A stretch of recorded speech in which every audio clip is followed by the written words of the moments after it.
Hello everyone, I hope that you are all doing well. This is me Sayyid Shujatullah. Welcome to Iqra IAS current affairs channel को subscribe करिए और hit the bell icon so that जब भी मैं video upload करूंगा आपको notification मिल जाएगा। आज का हमारा टॉपिक है इंटरनेशनल रिलेशंस एंड इसमें हम पढ़ने वाले हैं G20 के कंट्रीज़ और उनके जो भी डिसकनेक्टेड आइडियोलॉजीज़ है। और एक पार्ट और एक एंड पे हम देख रहे हैं कि ये G20 में जो माइटी कंट्रीज़ हैं जिसके यहाँ इकोनॉमिक साइज ज़्यादा है, जिसका political influence on other countries ज़्यादा है, और ये दो पार्ट में इन्हीं हाउ बढ़ चुके थे during the cold war, right. So Russia उनका एक ग्रुप हो गया है, रशिया एंड चाइना मिलके, एंड यूएस और वेस्टर्न यूरोपियन कंट्रीज का उनका एक ग्रुप हो गया है। This is only called as cold war between this two. यहाँ इन दोनों में रेस चल रही है, कोई आर्म्स एम्यूनेशंस मिसाइल्स की टेक्नोलॉजी और बेहतर करते जा रहा है।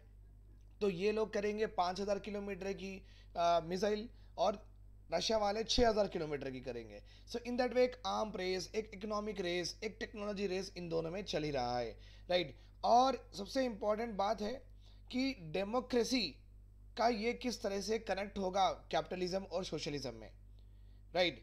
देखो, सोशलिज्म में और कम्युनिज्म में डेमोक्रेसी उतनी नहीं होती है।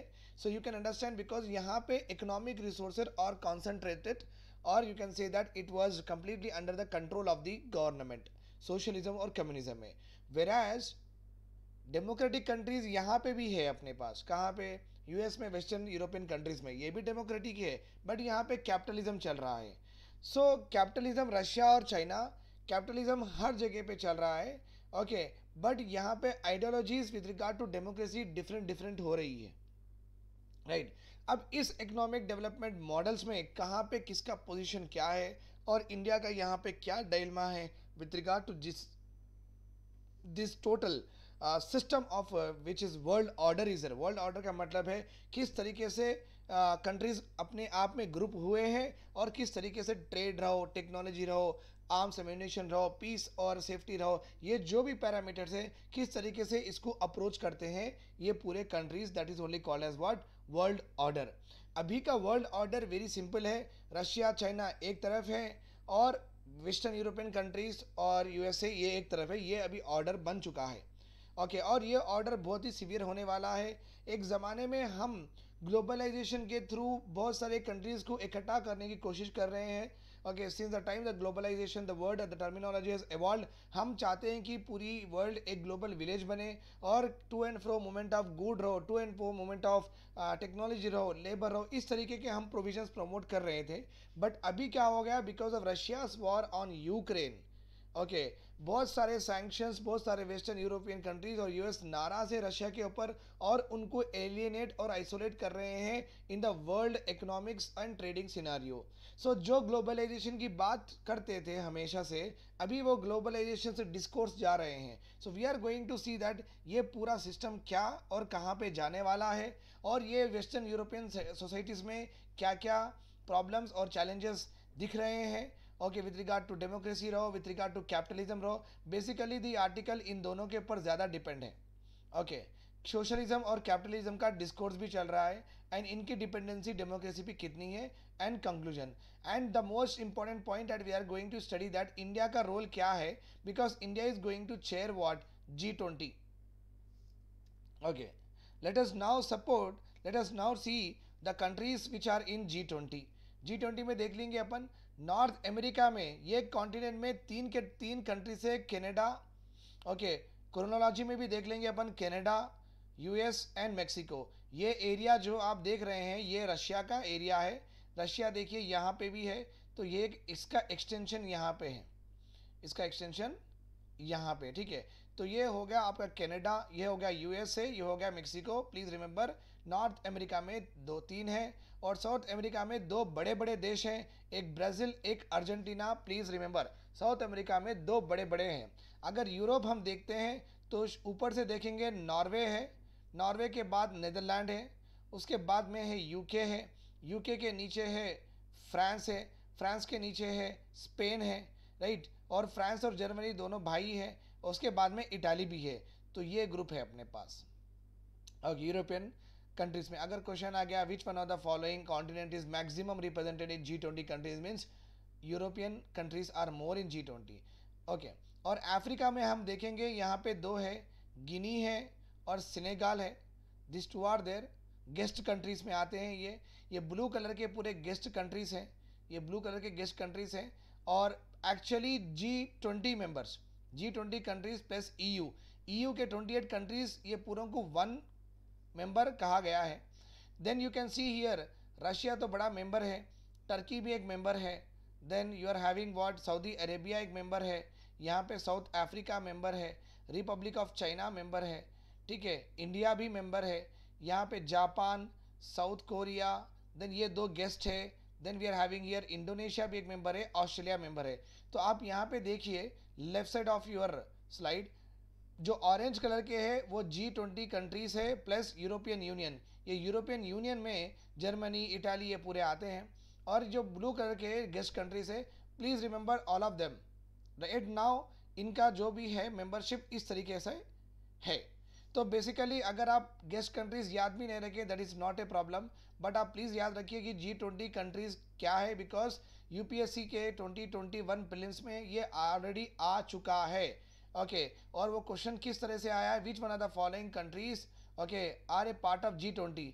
ऑप्शन ए था 4 कंट्रीज, ऑप्शन बी था 4 कंट्रीज, ऑप्शन सी था 4 कंट्रीज. इस तरीके से पूछा गया है आंसर. इसका मतलब है यूपीएससी चाहती है कि आप G20 के पूरे कंट्रीज रिमेंबर करें. That is their main intention. So I hope this chart is very very clear to you, और इसमें से क्वेश्चन आना वाजबी है और आ भी सकेगा. राइट नाउ अभी क्या है, अभी सबसे इंपॉर्टेंट आर्टिकल में क्या था, वेस्टर्न नेशंस जो भी यूरोपियन कंट्रीज है और कनाडा है, यूएसए, जो western nations they want to throw Russia out of G20. China already oppose कर चुका है कि आप रशिया को नहीं निकाल सकते G20 में से. तो ये इन दोनों के बीच चल रहा है, ये माइटी सुपर पावर्स के बीच में ये घमासान आर्गुमेंट और यू कैन से ये युद्ध चल रहा है बातों का. अब इंडिया पकड़ने वाली है G20 की चेयर फ्रॉम December 1, 2022.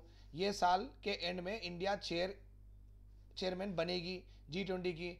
अभी इंडिया किसका स्टैंड लेगी, रशिया को रखेगी या रशिया को नहीं रखेगी. अगर रशिया को रखती है तो रशिया, चाइना, इंडिया एक ग्रुप माना जाएगा और हम अपोज करने, अब हम इस तरीके से देखा जाएगा कि हम अपोज कर रहे हैं वेस्टर्न नेशंस के डेमोक्रेटिक प्रिंसिपल्स को. ओके, हम उनके ह्यूमन राइट्स और लिबर्टीज पे जो वो फॉर्म हुए हैं, ओके, इक्वालिटी, फैटर्निटी, ये सब जिसके ऊपर फॉर्म हुए हैं, ओके, जस्टिस, ओके, जिसके ऊपर फॉर्म हुए हैं जो प्रिंसिपल्स पे, वो फॉर्म्स को इन्फ्रिंज हम कर रहे हैं. अगर वो देखा जाता है, अगर हम रशिया और चाइना के साथ होते हैं, अगर हम उनके साथ होते हैं तो रशिया अपने को हेल्प नहीं करेगा.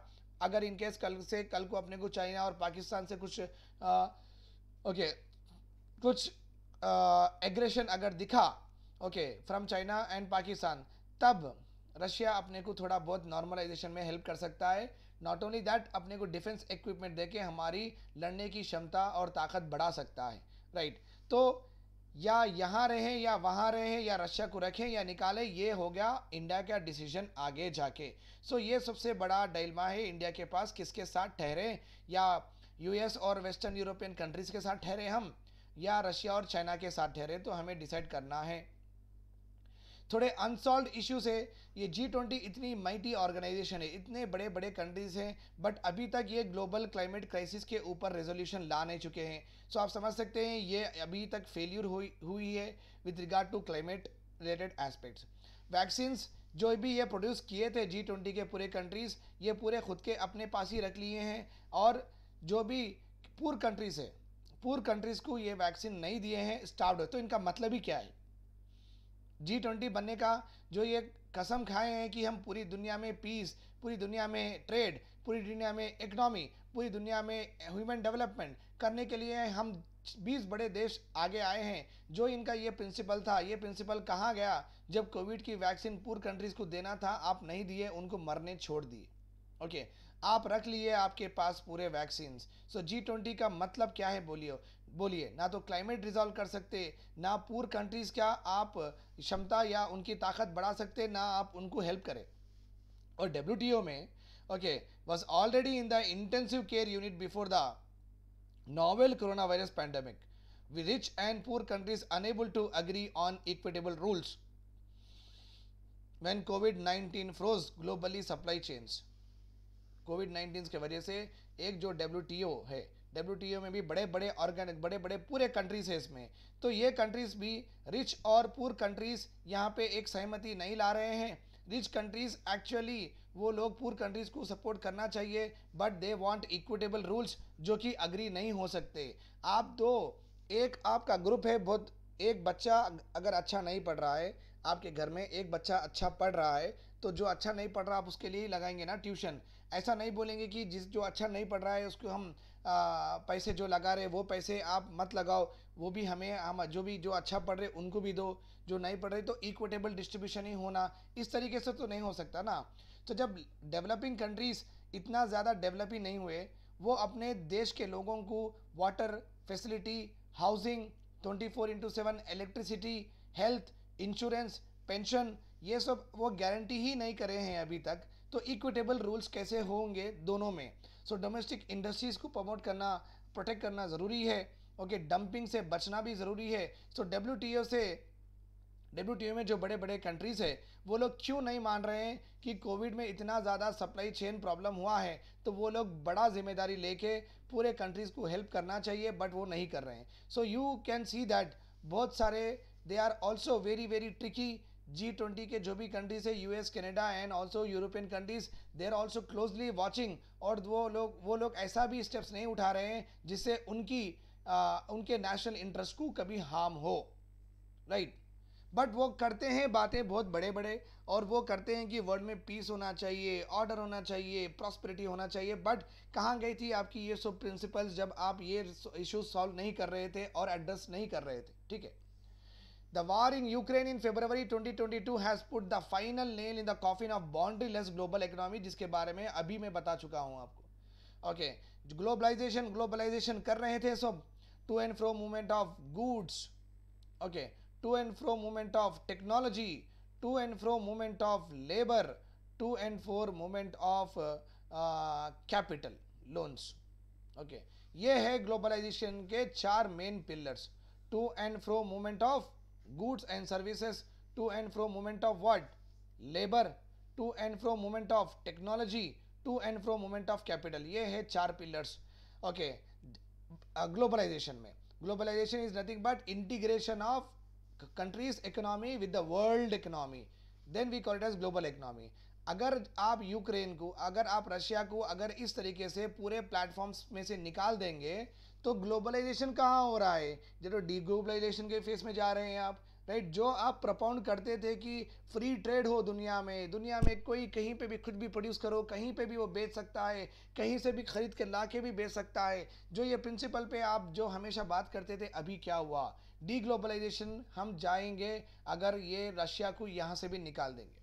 और जो भी G20 का, जो भी बड़े बड़े कंट्रीज का आर्किटेक्चर है वो बहुत अनडेमोक्रेटिक है. अनडेमोक्रेटिक का मतलब है जहां पे पूरे मेंबर्स का से नहीं होता.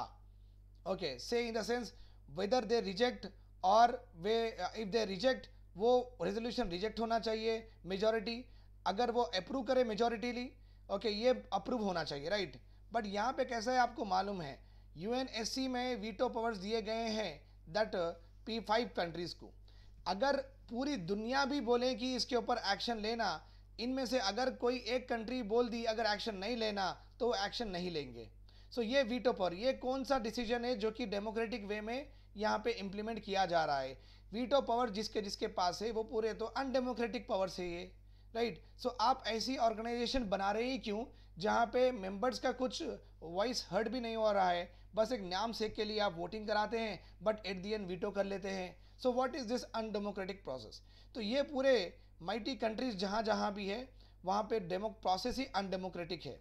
बहुत सारे सिविलियंस डाई हो गए थे सेकेंड वर्ल्ड वॉर में. European cities were razed with corporate bombing, bomb हर जगह गली गली में बॉम्ब वहाँ पे फोड़े गए थे European cities. And at the end the second world war ended with the dropping of 2 nuclear bombs on Japan by USA. Okay, never against the victors vowed, never against, okay, again the victors vow. उसके बाद में कभी, उसके बाद में ये वो का मतलब है हम इस तरीके से कभी नहीं करेंगे, ये कभी कसम भी नहीं खाए. सो यू कैन अंडरस्टैंड दैट अगर इतना सब हो ही गया था तो पूरे ही मिलके ये कर देते, न्यूक्लियर बॉम्ब्स पूरे निकाल देते थे, जितने भी उनके पास इन्वेंट्री थी वो पूरे जला देते थे या डिस्पोज कर देते, दुनिया को दिखाते थे देखिए आपके पास नहीं है इसलिए हम भी नहीं रखे, बट वो नहीं कर रहे हैं इस तरीके से. So never again the victors vowed that they will not do this kind of stuff. तो आप समझ सकते हैं कि उनका अगर नेशनल इंटरेस्ट हार्म होगा तो वो किसी के ऊपर भी बम डाल देंगे और पूरे कंट्रीज को बोलेंगे कि आप नहीं बनाना न्यूक्लियर बॉम्ब्स. ये कौन सा डेमोक्रेटिक वे है गवर्नेंस का? Are you getting my point? So यहाँ पे जो माइटी कंट्रीज है उनका जो नाहक आई मीन लाइक जो अननेसेसरी जो दबदबा है ओके अदर कंट्रीज के ऊपर, ये प्रॉपरली यहाँ पे दिखाया गया है. Right. New institution for global governance create किए गए हैं after the world war. Okay, WTO आया, वर्ल्ड बैंक आया, इंटरनेशनल मॉनिटरी फंड्स आया, और यहाँ पे भी ये पूरे ऑर्गेनाइजेशंस ये कसम खाए थे कि they will make all countries, they will eliminate all poverty, they will provide finance okay and poverty, गरीबी पूरी दुनिया से निकालेंगे बोल के ये पूरे लोग, ये पूरे ऑर्गेनाइजेशन जब बने थे, ये पूरे ऑर्गेनाइजेशन ये ऑब्जेक्टिव से बने थे. ठीक है, बट क्या हुआ? हाउएवर द विक्टर्स जो भी जीते थे वर्ल्ड वॉर में retain their veto power within the United Nation Security Council to determine whether force can be used in the world in the world in order और not. वही मैं आपको बताया हूँ. और एक बात भी समझिए कि IMF में, वर्ल्ड बैंक में जो बड़ी बड़ी कंट्री है उनका बहुत ज़्यादा पैसा है, जिसका पैसा ज़्यादा है उनका डिसीजन मेकिंग में पावर ज़्यादा है. तो वहाँ पे भी कौन सा डेमोक्रेटिक वे चल रहा है? ये बड़े बड़े IMF, वर्ल्ड बैंक में भी बड़े कंट्रीज ही वो चला रहे हैं. ओके, UNSC काउंसिल में किसी कंट्री में अगर एट्रॉसिटी हो रहा है, किसी कंट्री में किंगशिप चल रहा है, किसी कंट्री में ह्यूमन राइट्स वायलेशन हो रहे हैं, तो आप कभी अनजान मार दे रहे हैं, कभी अनजान नहीं मार रहे हैं. सो ये क्या है? ये अनडेमोक्रेटिक वे में क्यों जा रहे हैं? ओके, फॉल्स नरेशन हो गया UN जनरल असेंबली का ना. आज तक वो इतने रेजोल्यूशंस लेके आए हैं to address global problems. Okay, it passed many resolution with regard to hunger, with regard to poverty, women rights, terrorism, climate change, etc. However, कभी भी सिक्योरिटी काउंसिल में कोई भी डिनाई करा, राइट टू डिनाई है उनके पास. Okay, the democratic will of the assembly when it does not suit them. Okay, अगर पूरी यूनाइटेड नेशन जनरल असेंबली बोलेंगी कि नहीं हम ये करेंगे, अगर ये वीटो पावर वाले बोलेंगे नहीं हम ये नहीं करेंगे, तो वो नहीं होगा. ओके, तो वीटो पावर इतना पावरफुल आप बना दिए हैं कि आप एक्चुअली मेंबर कंट्रीज़ की वॉइस, जो डेमोक्रेटिक वॉइस, वो आप सुन ही नहीं रहे हैं. ग्लोबल गवर्नेंस जो भी है, जिस तरीके से ग्लोबली गवर्न किया जा रहा है, पीस, सिक्योरिटी, ट्रेड रहो, क्लाइमेट रहो, एक्सेट्रा, ये जो ग्लोबल गवर्नेंस रिलेटेड जो भी टॉपिक है ये पूरे नॉट डेमोक्रेटिक है. And they are mainly suiting what? Mighty powers. Might के पास राइट है, याद रखिए, माइट इज राइट. मीन्स जो वो सोचेंगे वही होगा और वही सही कहलाया जाएगा. This is what they are having.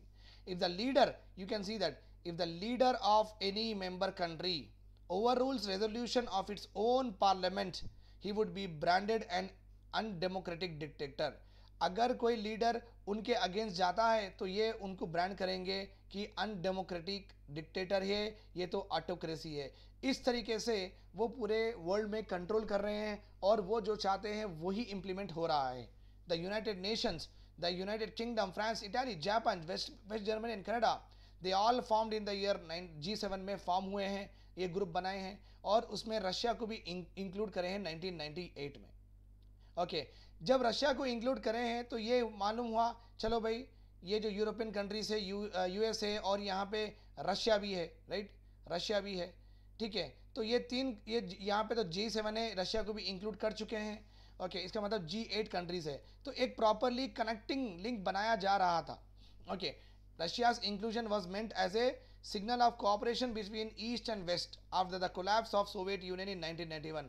However, फिर रशिया को इसमें से निकाल दिया गया है in 2014 when it invaded Crimea. China वो मेंबर में ही नहीं था. फिर से पूरी दुनिया दो में बढ़ चुकी है, एक western world, European countries, US, Canada, and यहाँ पे आ गया रशिया और चाइना. हम यहाँ पे बीच में हैं. अभी हम ही डिसाइड करना है कि हम कहाँ जाएं. Already you know that we follow a policy call as non alignment movement. NAM, we follow a policy call as non alignment movement. NAM, ना हम इनसे अलाइन होंगे ना हम इनसे अलाइन होंगे. Basically India will forge it's self interest और उनकी सिक्योरिटी के ऊपर ही वो काम करेगी, एज ए सॉवरेन नेशन काम करेगी without any influence of any of the power blocks, ठीक है, right. The rapid spread of global finance, जितने ज़्यादा जितने गति से ग्लोबल फाइनेंस बढ़ रहा था, ट्रेड भी बढ़ रहा था after the victory of Washington census में ट्रेड रिलेटेड और फाइनेंस रिलेटेड ओके बहुत सारे प्रोविजंस थे यहाँ पे। गरीब कंट्रीज़ को हम पैसे देंगे, वहाँ पे पावर्टी और हंगर मिटाएंगे, और ज़्यादा से ज़्यादा गरीब कंट्रीज़ के प्रोडक्ट्स जब भी आएंगे ओके लाइक बांग्लादेश के प्रोडक्ट्स यूएस में जाएंगे तो ज़ीरो ड्यूटी रहेंगी। इस तरीके से अच्छी अच्छी बातें करें ये ओके वाशिंगटन सेंसस में 1991 में।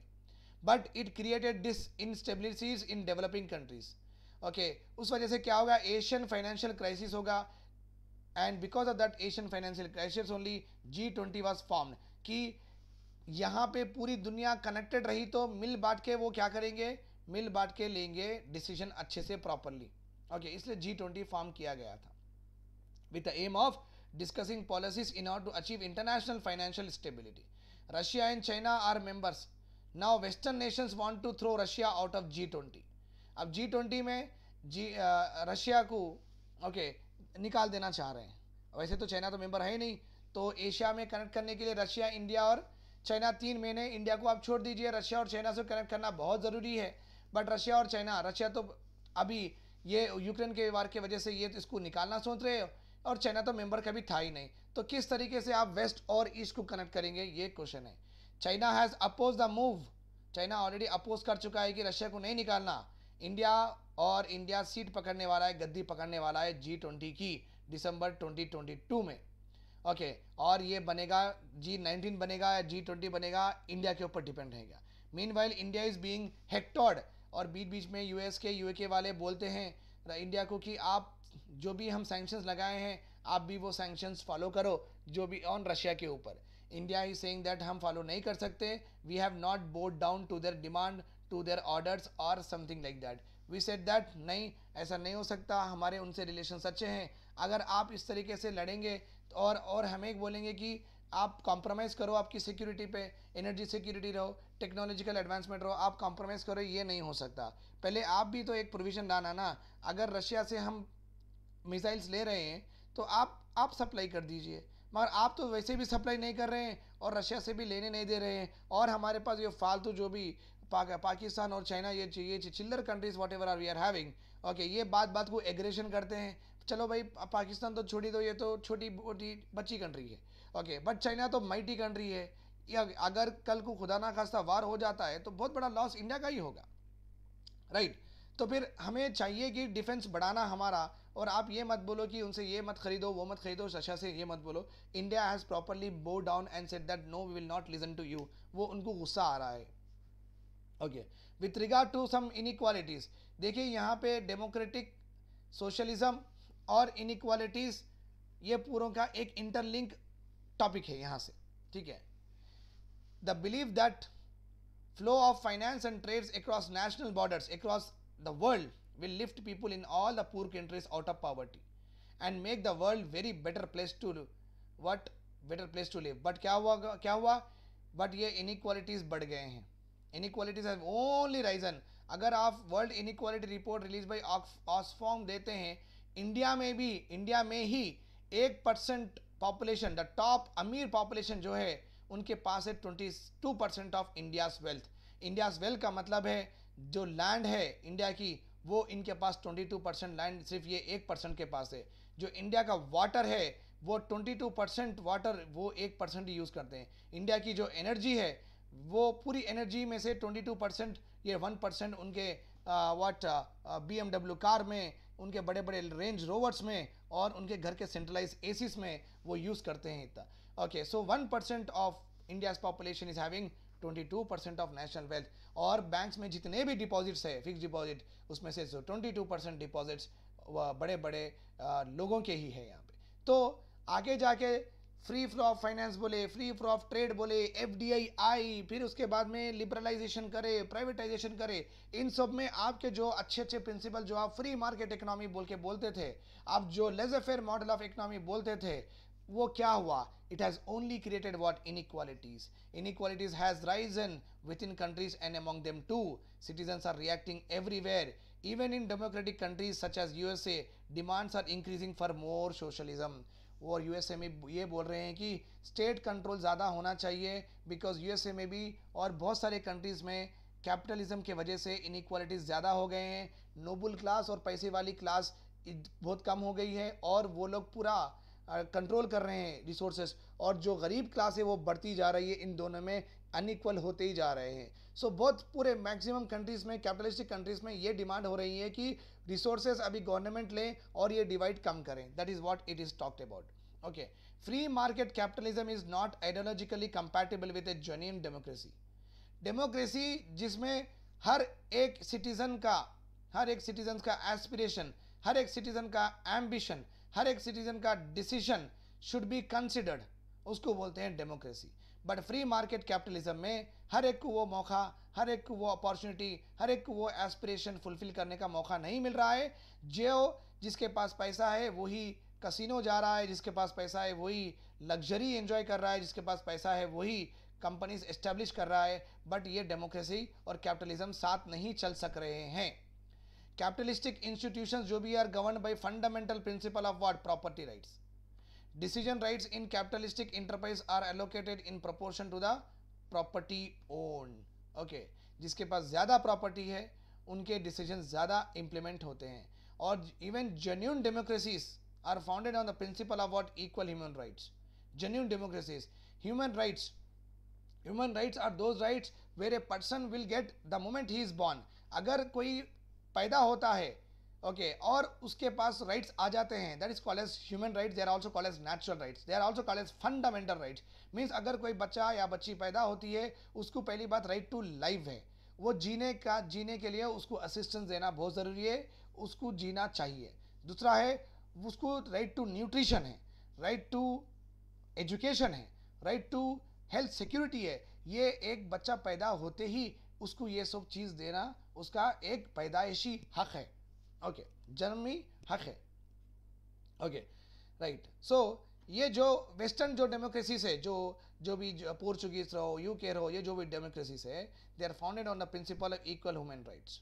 Okay, in Britain and US also, Europe also began centuries ago. जो ये अच्छे बात करते थे, यही लोग इनके वुमेन को, ओके, इनके फीमेल पॉपुलेशन को यूनिवर्सल अडल्ट फ्रेंचाइज नहीं दिए हैं. और याद रखिए, यूके में और अच्छे बहुत सारे डेवलपिंग कंट्रीज में वुमेन को वोटिंग राइट्स इंडिया के बाद मिले हैं.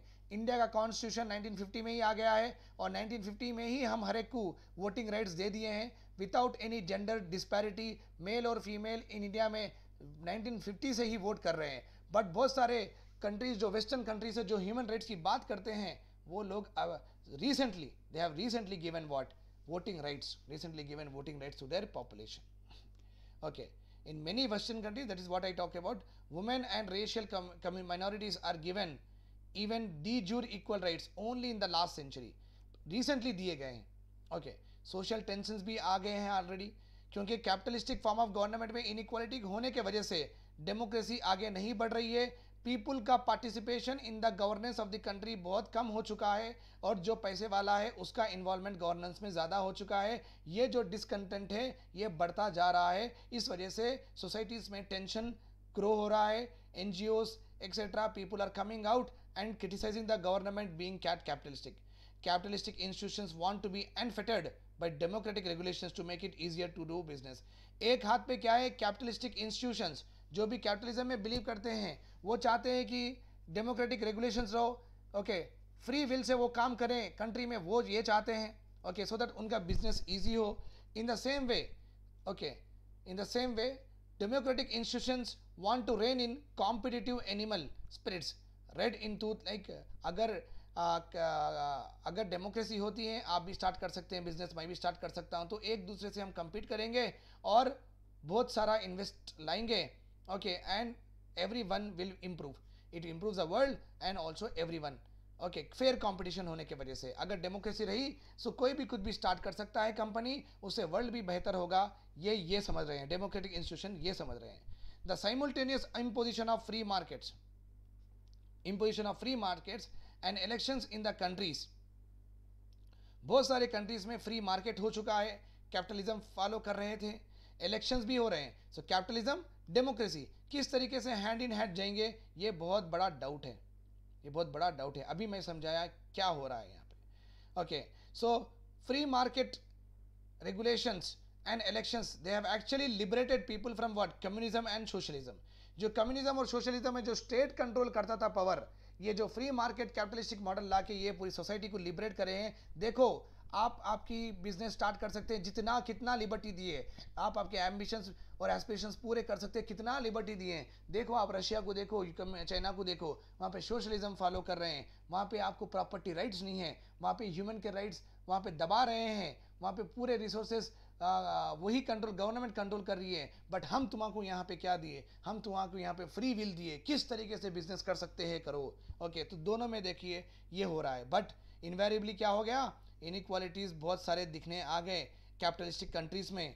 Okay, increase to social tension शुरू हो गए और सेक्टोरियन कॉन्फ्लिक्ट्स, एक सेक्ट, एक कम्युनिटी, एक रेस आगे बढ़ती जा रही है, दूसरी रेस नीचे गिरती जा रही है. ओके, और elections can not resolve anything. Election से इनइक्वालिटी रिजॉल्व नहीं होगी. डेमोक्रेटिक सिस्टम बना के ये नहीं बता सकते कि देखिए हम डेमोक्रेटिक सिस्टम बनाए हैं और डेमोक्रेसी में हर एक को हम आज़ादी दिए हैं कुछ भी प्रोड्यूस करें, तो आप इस तरीके से आप जस्टिफाई नहीं कर सकते हैं. आप देखिए डेमोक्रेसी से इनइक्वालिटीज़ भी आ रहे हैं.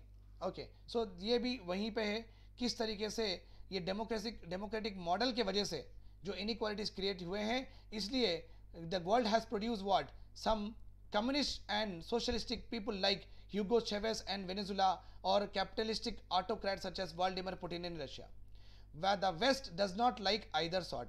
West means in the sense USA, UK, वो जो वेस्टर्न यूरोपियन कंट्रीज हैं, ये पूरे ये चाहते हैं, ये पसंद नहीं करते हैं कि स्टेट कंट्रोल करें रिसोर्सेज, उनके ह्यूमन राइट्स कंट्रोल करें रिसोर्सेज. बट ये अपने मतलब के लिए ये क्या करते हैं, वो खामोश भी बैठ जाते हैं. They were very silent. Okay, when there is a monarchies are going on in Gulf and West Asia, ये यहाँ पे still democratic form of government establish नहीं हुई है, तो भी खाली है, खामोश बैठे हैं वो. Even Chinese communist were tolerated as long as they were not a threat to US power. Even जहाँ पे भी डेमोक्रेसी नहीं है, वहाँ पे ये खामोश भी बैठ रहे हैं यूएस और western European countries. So basically उनका यही है कि उनकी कंट्री को आप उनके हार्म नहीं करना, उनका कंट्री का आप इंटरेस्ट डिजॉल्व नहीं करना. That is what is all it is say. Okay, then redistribution of power कब होगा, यहाँ पे यही लिखे वाला है ये पूरे स्लाइड में. रीडिस्ट्रीब्यूशन ऑफ पावर जब होगा जब एक क्यूमुलेटिव कॉज होगा. क्यूमुलेटिव कॉज का मतलब है एनजीओ रहो, पेपर रहो, एक्सपर्ट्स रहो, सब मिलके अगर गवर्नमेंट को दबा के प्रेशर ला के ये कहते हैं कि जो वेल्थ और जो एक्सेट्रा पावर जो ऊपर की क्लास होल्ड कर रही है वो रीडिस्ट्रीब्यूट करना चाहिए, हमारे में भी ये रीडिस्ट्रीब्यूट करना चाहिए, नीचे भी. ओके, बट ये करने के लिए पूरों का कॉज होना ज़रूरी है, सब मिलजुल के आना है, तभी ये होगा. ओके, तभी ये होगा. और यहाँ पे ये भी कहा गया है, ओके, बहुत सारे डिसीजंस वेल्थ और एजुकेशन के through, okay, rich people will help to manoeuvre and modify the rules and regulations of the country. Okay, redistribution of de facto power, factually redistribute करना बहुत ज़रूरी है पावर को within a society, so that हम आगे जाके violent internal revolutions और anti colonial movements हम ना देखें.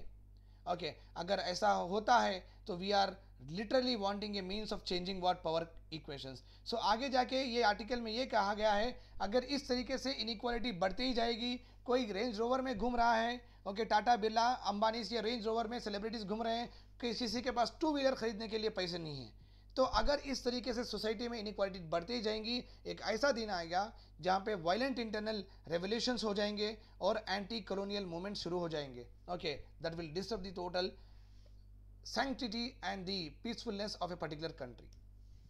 Okay, and this is the conclusion. All the violence must stop. Violence पूरा खत्म होना चाहिए across the world. To prevent violence, it is essential that global governance becomes genuinely democratic in nature. Countries must not attack each other, but they must be given the freedom to evolve their own democracies and economies and not to be dictated by others. Just like Ukraine खुद का खुद evolve हो रहा था, वो NATO में जाएं, वो सार्क में जाएं, वो कहीं पे भी जाएं, बट रशिया कौन होता है उनको इन्फ्लुएंस करने वाला? कंट्रीज, वर्ल्ड इस तरीके से नहीं होना चाहिए। वर्ल्ड एक डेमोक्रेटिक वे में जाना चाहिए। छोटी सी छोटी कंट्री भी अगर उसको किसी के साथ रिलेशन बनाना चाहती हैं, आप उसको आपके अगेंस्ट मत समझिए। अगर आप वो वेस्ट में अलाइन करती हैं तो आप वो उसको ईस्ट के अगेंस्ट मत समझना। अगर वो आप ईस्ट को अलाइन करती हैं, आप उसको वेस्ट के दुश्मन नहीं समझना। Okay, this is very very important. मगर अभी के जो माइटी पावर से they are very hypocrites, they are hypocrisy चल रही है। अनडेमोक्रेटिक ग्लोबल डिक्टेटर्स बन चुके हैं। वो जो कर रहे हैं वीटो पावर लेके, वो अनडेमोक्रेटिक फॉर्म ही है। वीटो पावर यूज करना अनडेमोक्रेटिक फॉर्म ही है। और दुनिया में वायलेंस जब तक कम नहीं होगा, जब तक ये डेमोक्रेसी प्रॉपरली रीडिस्ट्रीब्यूशन नहीं होगी और पावर रीडिस्ट्रीब्यूशन ओके नीचे के पॉपुलेशन में जब तक नहीं आएगा, और नीचे के जो भी मिडिल क्लास लोग जब तक एन पावर नहीं होंगे, तब तक ग्लोबल गवर्नेंस और ये जो वॉर है, ये जो एक दूसरे के ऊपर लड़ना, each other countries fighting each other, ये कम नहीं होगा। Okay, that is what is all about. I hope this is all cleared. Okay, do share with all your friends, and thanks a lot. Bye bye, take care.